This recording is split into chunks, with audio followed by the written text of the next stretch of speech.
Oh, it's game day. It is here. Miami Hurricanes at Texas A&M. First real opportunity to see just how much progress these Canes have made under Mario Cristobal. You are Locked On Canes, your daily podcast on the Miami Hurricanes. Part of the Locked On Podcast Network, your team every day.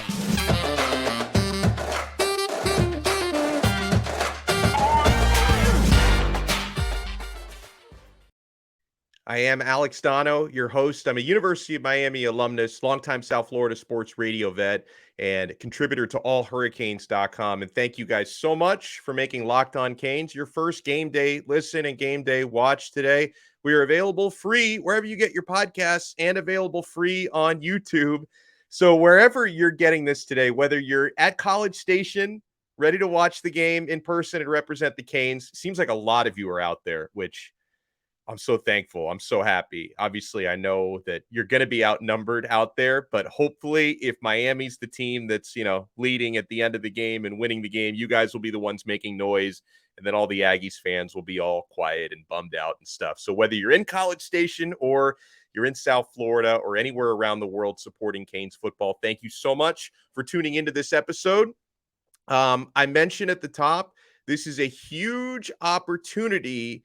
No matter what the final score is, obviously we're all hoping Miami comes out on top, but really a huge opportunity at the line of scrimmage with the offensive playbook, defenders showing that they can tackle consistently against better competition than they faced the last couple of weeks. This game's going to give us a much better idea of where this team is several months into the Mario Cristobal era and just 3 games in to the Mario Cristobal era. Big thing to me that can really make the difference in winning or losing this game. Can a special quarterback tonight, can a truly special quarterbacking performance really make the difference in this football game? Because I believe Miami has a truly special one in Tyler Van Dyke. And I don't believe that's the case with A&M's Max Johnson. I do think Max is probably going to be an upgrade over Haynes King, but I think Miami has a special quarterback and Texas A&M does not. Tyler Van Dyke last year, I am so excited to see what he does tonight because last season, as we remember, TVD played his best football when the lights were brightest. Like what he did, for example, on the road against NC State last year after talking a little trash and backing it up. That really solidified to me what a big game player TVD is. And we saw it again throughout the season. Tyler's arm strength, his deep ball accuracy, they're going to force any defense to stay honest. As long as Miami's aggressive enough down the field, we're going to be talking a little bit about the playbook and what the Hurricanes can do to be a little bit less vanilla than they've been the last couple of weeks. So as long as Miami is aggressive and has the right kind of balance with their offensive game plan, I have faith that Josh Gaddis is going to provide that. And then, of course, Tyler Van Dyke, he also has to play up to his own standards. He didn't do that last week, especially in the first half.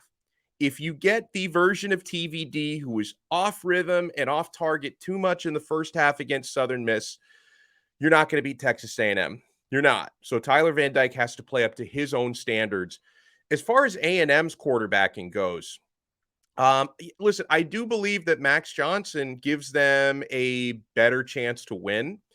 I am honestly surprised based on the way things transpired in their spring game and throughout fall camp. Obviously, I don't cover Texas A&M day to day the way that I cover Miami, but I was honestly surprised that he didn't win the starting job in the first place against Haynes King. So if anything, this quarterback change is a couple of weeks too late for A&M. I mean, Max last year when he was with LSU, he won his first start against Florida. He threw for 27 touchdowns and 6 interceptions last year.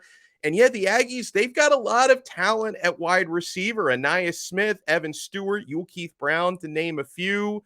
And I believe that Max Johnson is the better quarterback option to get the football to that talent than Haynes King was. Haynes King was dangerous in different ways, right? His ability to break containment, which is something Miami struggled with defensively, his ability to get outside and run. Miami's not going to have to worry about that because Johnson he's not mobile at all. He's a human statue. So what Miami needs to do on defense is you've got to make Johnson's pocket as inhospitable as possible, put constant pressure on him. Okay. So listen, I think Tyler Van Dyke could be the X factor in this game because elite quarterbacks can put a team on their back. I think elite quarterbacking could make a difference here. So I'm going to look at Tyler Van Dyke as an X factor, but really this game, and this is not rocket science for me to say this. I'm not reinventing the wheel when I say this, but this game will truly be won or lost at the line of scrimmage by either team. Okay.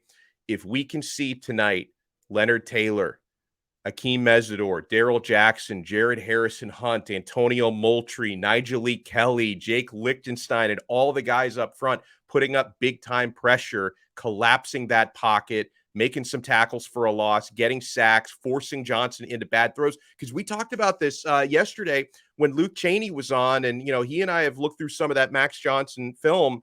When you pressure him, his mechanics go down the toilet.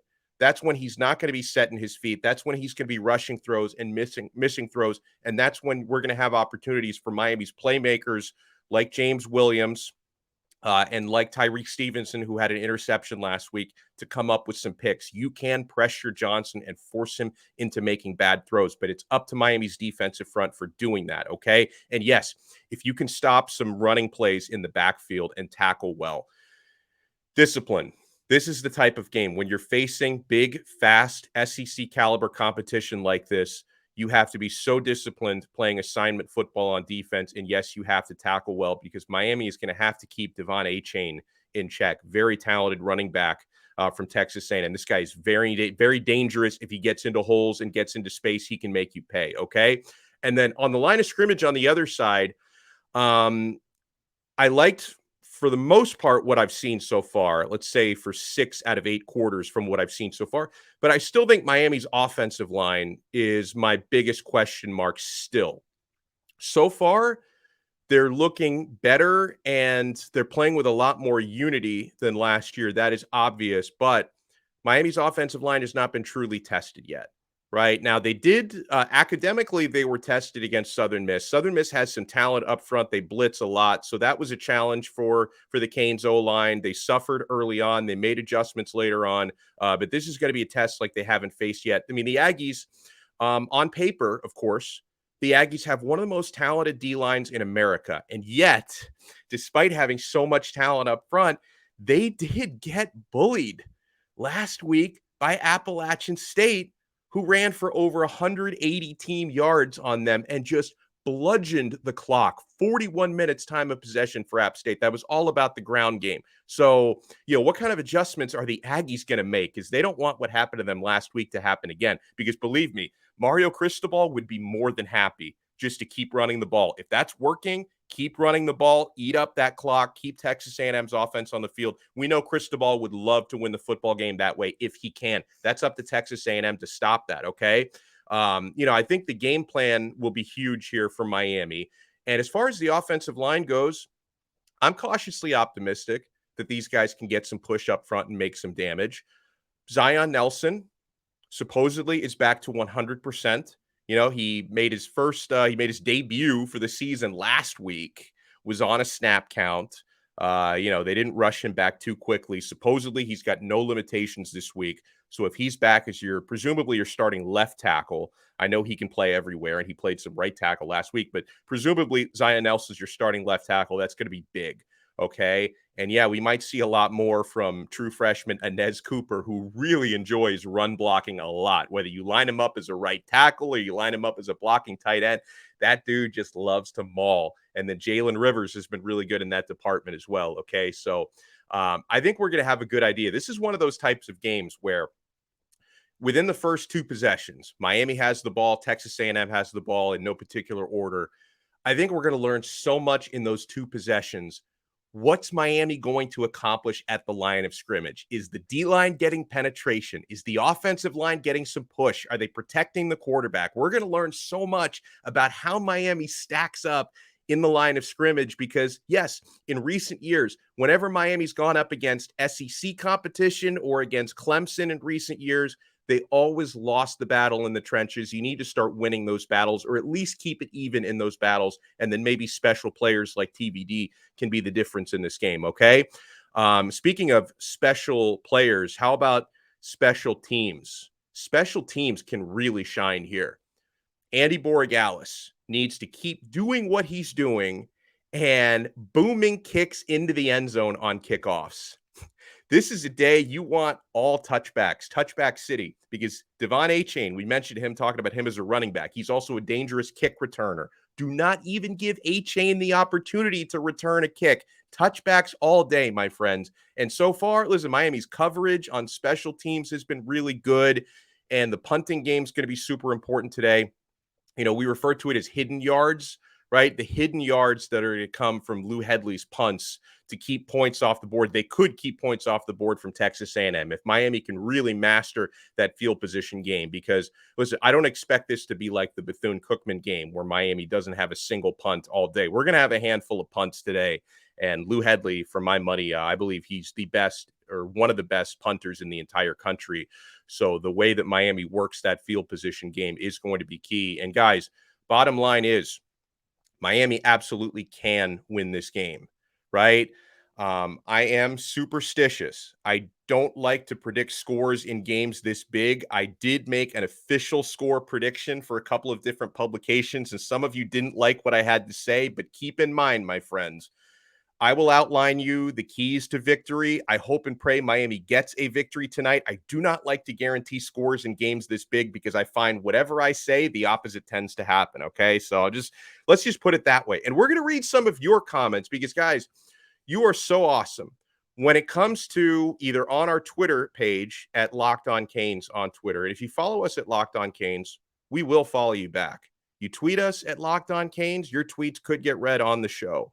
And also our YouTube comments. You guys have been great in giving us your keys to the game, your most important questions, and most important concerns heading into this Texas A&M game. So our pregame party is going to roll on here at Locked On Canes. And guys, if you want to keep the party going, I want to tell you about the easiest and most fun way to spice up your season. That is Underdog Fantasy and their pick'em game for college football.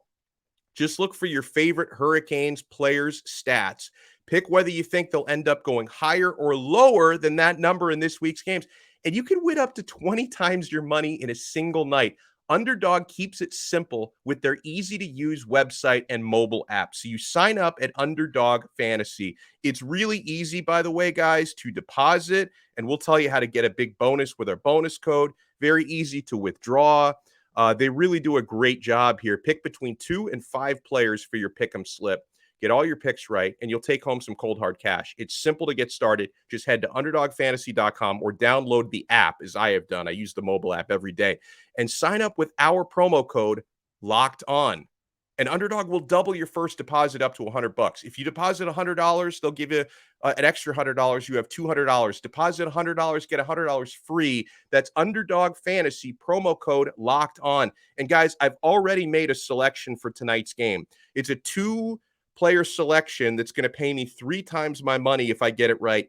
I've got Tyler Van Dyke over 224.5 passing yards. So I take higher on TVD, higher than 20. I don't know. I keep seeing 20. Higher than 224.5 passing yards. I go higher. And then with Ainias Smith, the Aggies receiver, I went over 50.5 receiving yards. So I've got 2 overs. I get 3 times my money if I win. It's that simple at Underdog Fantasy with our promo code Locked On. Thank you so much for making Locked On Canes your first game day listen and watch today. We're available free wherever you get your podcasts, Apple, Spotify, Odyssey, available free on YouTube. Make sure you hit that thumbs up button and subscribe to our channel. And yeah, your team every day here on Locked On. So I want to read some comments and questions from you guys. Some of you are very positive and optimistic heading into this game, which I love to see. Some of you are a little negative. Eric McDonald says, the only thing that concerns me is our defense. They cannot tackle. When they see how big A&M is, they will poop their shorts. Eric, are you sure you're a Canes fan? You think they're going to poop their shorts when they see how big A&M is? No question. This is a huge tackling test, okay? Miami was the worst tackling team in the country last year. They have been drilling tackling constantly. For Kevin Steele, it is an obsession to get these guys proper form tackling and taking the proper angles. It's looked better so far this year, not perfect. It's looked better this year. Obviously, they haven't faced competition like this yet. So, yes, this is going to be a huge test. So, how much difference can, several months of offseason work make? And also, how much different can transfers make? Because Miami has, a ton of solid transfers on the defensive line.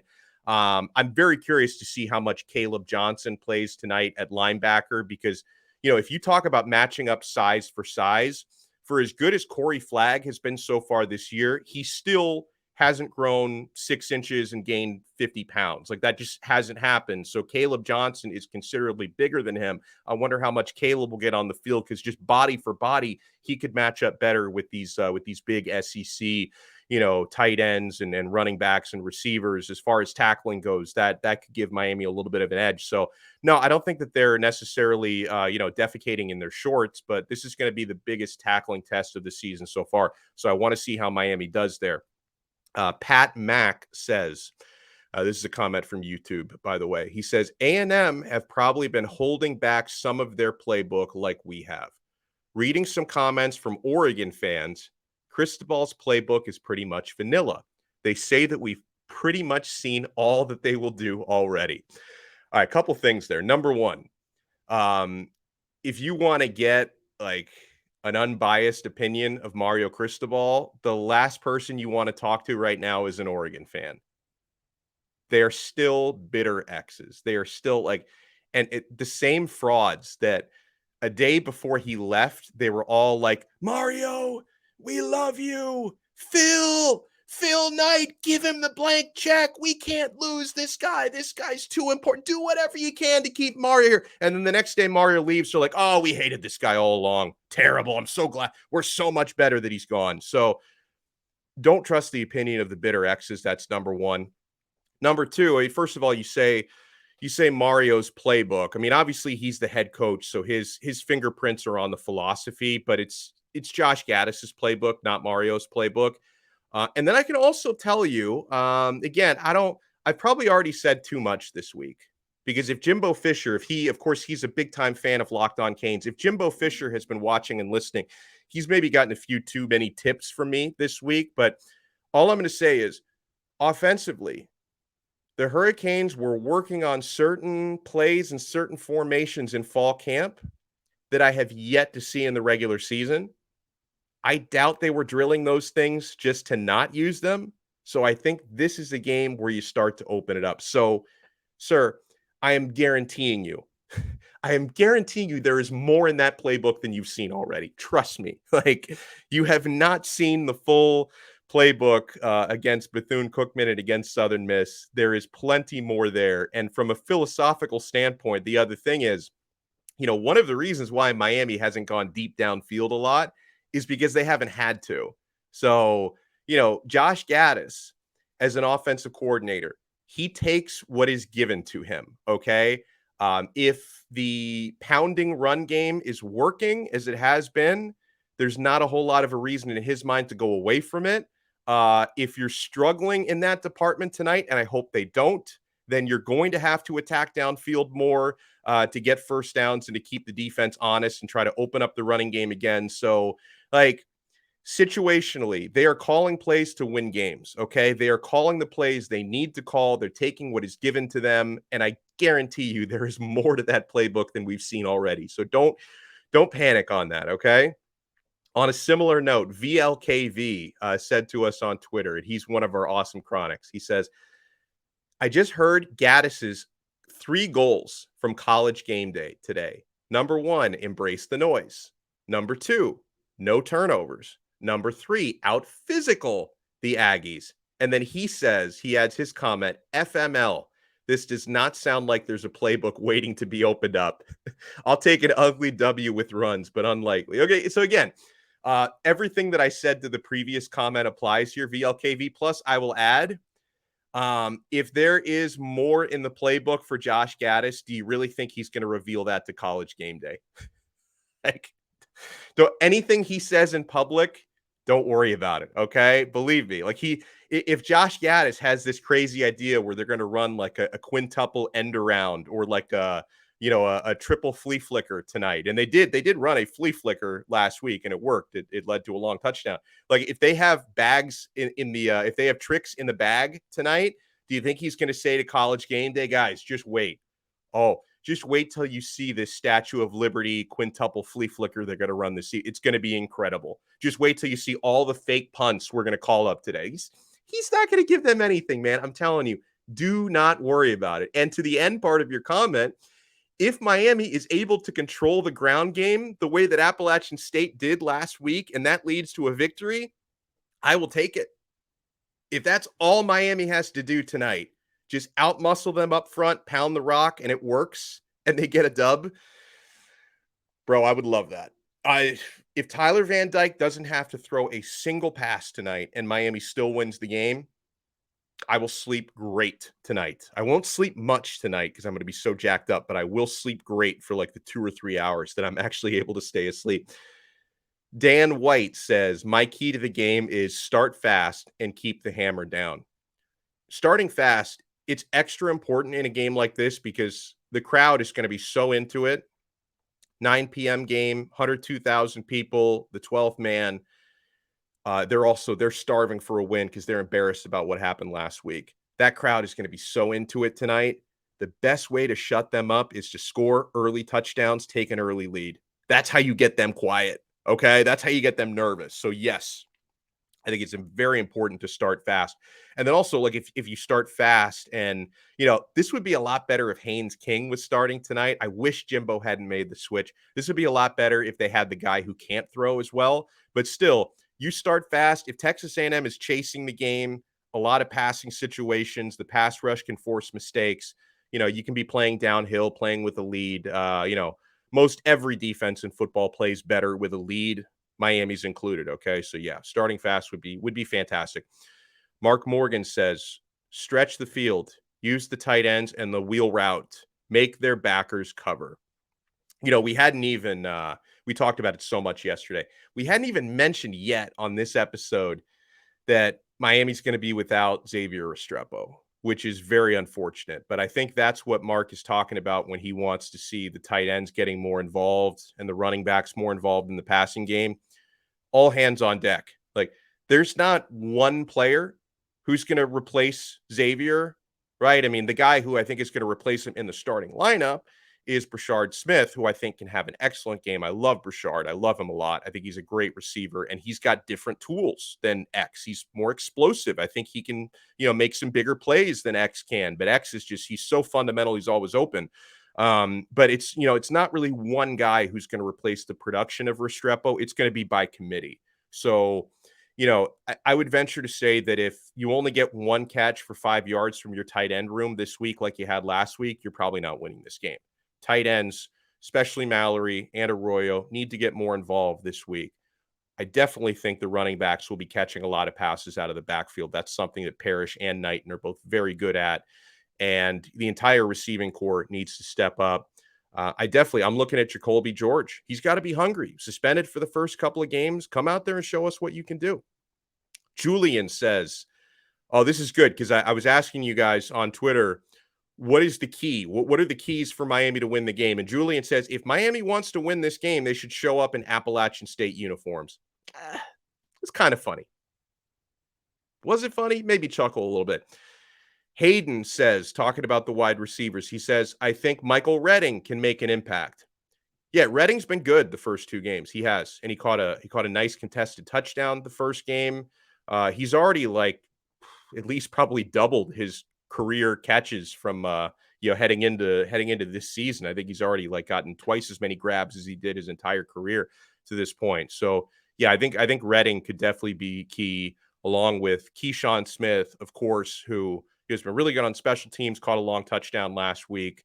Show favorite Romello Brinson. There could be opportunities for him. And hopefully my guy Colby Young could get more involved because, he's got the size to get some contested balls. I think the most important thing, though, in this game is going to be the receivers on the outside need to be creating separation. I think that's the big thing because Texas A&M's got one of the better defensive secondaries in the country. So creating separation, I think, is going to be really, really important today.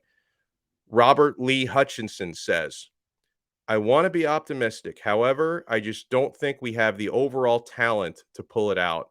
I'm just hoping for a competitive game, which comes down to someone winning it at the end. We have the coaching, but talent-wise, in comparison to Texas A&M, we don't. Not yet, he says. I agree with you on the talent. Like, if you just go depth chart versus depth chart, and you go blue chip ratio, yeah, Texas A&M, they've got more blue chippers than Miami. They probably still, even though Miami's made some strides here, probably still have more size and strength at the line of scrimmage on both sides than Miami does. But again, like things like elite quarterback play, solid coaching, and a great game plan, which I guess ties into solid coaching, that stuff can cancel out talent to a certain extent because obviously if you look at the blue chip ratio between Texas A&M and Appalachian State, it's laughable. Like I said, and Appalachian State pulled out the victory because they executed well. They had a great game plan. So Miami can absolutely win this football game. And I think as far as the talent goes, Miami's closing the gap a little bit, and that's going to happen a lot over the next couple of years because once you start stacking these top 10 recruiting classes that they're starting to put together, within 2 or 3 years, Miami's roster is going to be competitive with any SEC roster out there, like even the top teams, because I think that's how well they are going to recruit for the next few years. So they obviously, you're still playing with mostly Manny Diaz and Mark Richt players, but they're better coached than they have been the last couple of years. And you've added a lot of impact guys in the transfer portal. And some of these true freshmen like Wesley Besaint and Nyjalik Kelly are already having an impact. And these are blue chip guys. So, you're closing some of that talent gap. So yes, guys, it's going to be going down just hours from now, College Station, Texas. I'm so happy you guys make our content part of your day, whether you're in College Station right now or you're in South Florida or parts unknown all over the world. Thank you so much. Make sure you subscribe to our channel. Subscribe to our podcast feed, the audio feed at Apple Podcasts, Spotify, Odyssey, or wherever you get your pods. And make sure you subscribe to our YouTube channel as well. And if you're watching this on video, hit that thumbs up button and subscribe, my friends. So let's go. We got some Canes over here. Whoosh, whoosh. We got some Canes over here. Whoosh, whoosh. Let's get it done. It's all about the U. Good luck, Miami. We will have a post-game episode tomorrow right here on Locked On Canes, part of the awesome Locked On Podcast Network. Your team every day.